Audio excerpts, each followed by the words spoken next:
What's going on, fellow investors and traders? My name is Jeff, and NIO is set to report Q2 earnings this week, and they are set to report Tuesday morning before the market opens. So NIO has not reported earnings since back in May of 2019.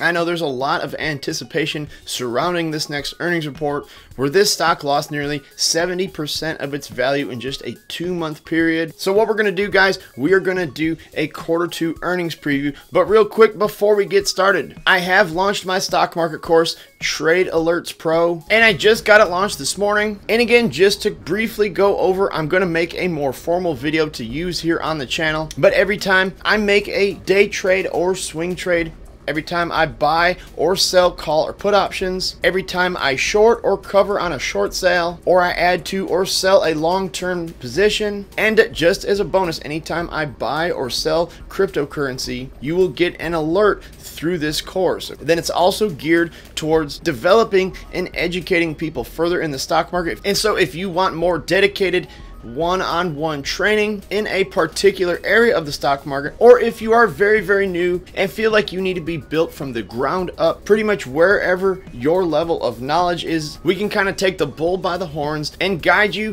till you're fully competent in all areas of trading and investing. Okay, this course would be right for you if that is the kind of thing you are looking for. So if you click on my description, the very first thing you will come to is a link to Trade Alerts Pro, and I will also have a link to the course pinned in my comments section, okay? We're going to dive into NIO's Q2 earnings. We're going to try to preview and see just what this company may or may not do. Guys, do me a favor and drop a thumbs up on this video. I appreciate all the support, and make sure to subscribe to the channel if you have not done so already. Alright, so 2019 has not been a good year for NIO stock at all. Like I said, right here where I have my marker, guys, on the 4th of March, NIO was trading at $10.16. And it appeared that in the upcoming earnings report, this stock was going to be trading much higher. I do remember a lot of anticipation and a lot of hype surrounding this stock going into that earnings report. And that was kind of my cue to sell. When I'm unsure, I would rather go ahead and pocket some gains and go ahead and cash out than take a gamble on it. And I sold out of my position in NIO around $9. Then right here with their earnings report on the 5th of March, the earnings estimates came in very disappointing. As you can see, since that time, this stock has dropped as much as 75%, but has pretty much maintained that $3 level, and that is actually where NIO is currently trading at, $3.04.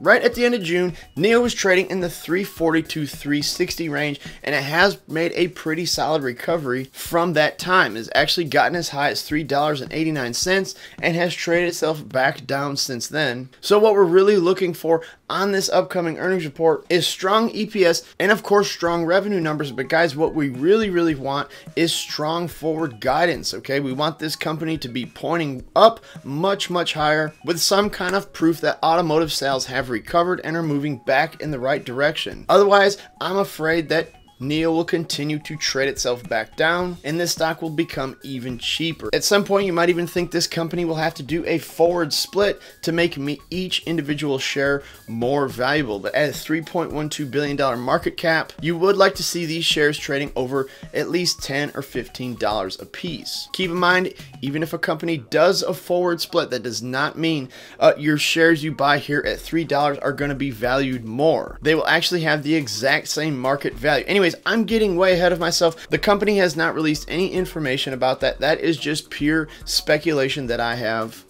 Let's quickly revisit their last earnings report on May 28th of 2019, and their non-GAAP Q1 EPS of -30 cents. It beat by 12 cents, and the revenue of $243 million beat by 32 million. The only thing about this, guys, is in between the March and May quarters, NIO came out and lowered their projected sales figures, okay? And that is why you've seen this stock continue to trade itself back down.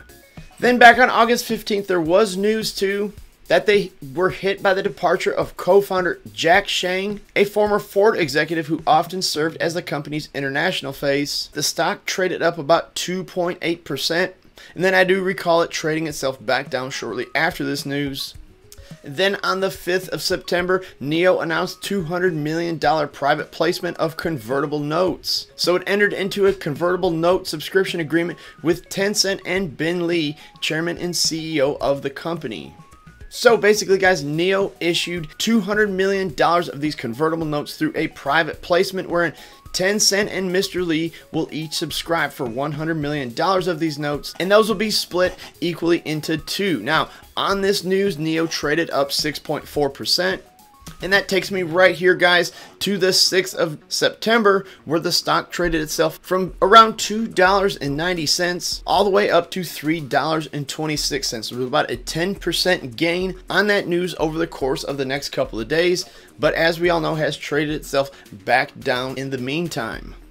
Now, I will say one big advantage, or at least one thing that has not been a distraction over the past couple of months, is that NIO has not come out and either raised or lowered their guidance from where it sat from the previous quarter. So analysts on average expect NIO to report a loss of 18 cents per share on revenue of $185 million. That is still down about 24% from the first quarter, when it saw a 52.5% quarter-over-quarter decline in revenue. So that is where analysts are expecting NIO's numbers to come in. Now, NIO guided to second quarter vehicle deliveries of 28 to 3,200, and that was a 19 to 29% decline from quarter one, and a revenue of $169 million to $193 million. And obviously, those were a 20 to 30% sequential drop, okay? So the majority of analysts have a hold rating with a price target of $5.19. So that would still incur quite a bit of upside on this stock. And really, guys, here at $3, you can't really go wrong buying, even if it drops down more. And for the second quarter, deliveries totaled 3,553 units, exceeding the midpoint of the company's previous guidance range of 2,800 to 3,800 by 18.4%. So I'm going to go out on a limb, guys, and I'm going to agree with this statement I found right here, okay? It says that the bottom line will likely be hurt by higher costs and expenses, while the top line could be benefited by higher deliveries, given that the deliveries we just talked about a moment ago have exceeded by 18%. I'm thinking we should see a beat on EPS, but the revenue numbers might miss just simply because of the burden of cost and expenses have went up as well. Of course, I do not know, and I would not tell you to make a trade on this stock either way before earnings. But in my humble opinion, what I'm really looking for is a beat on EPS and possibly a miss or to guide in line on revenue. And I honestly be very pleased if I was wrong on that. It would be good to see a beat on revenue and then a guidance increase. That'll really make the stock run good and hard. I agree with this right here. I think they will have a miss on revenue and a beat on EPS, and kind of have mixed guidance once again, being that the macroeconomic environment is not showing a lot of growth right now. And the US-China trade war is still having a large effect, not only on automobiles, but pretty much all products. And it is a constant hurdle for all of these companies to overcome. So will I be making any trades on NIO before the earnings report, guys? Probably not. I'm just going to sit back and kind of watch what happens. Feel free to go down in the comments and share any of your thoughts and opinions on NIO. I'm very interested into hearing what any of you all have to say. That's all I got for the video. Thank you as always for watching, and have a great day.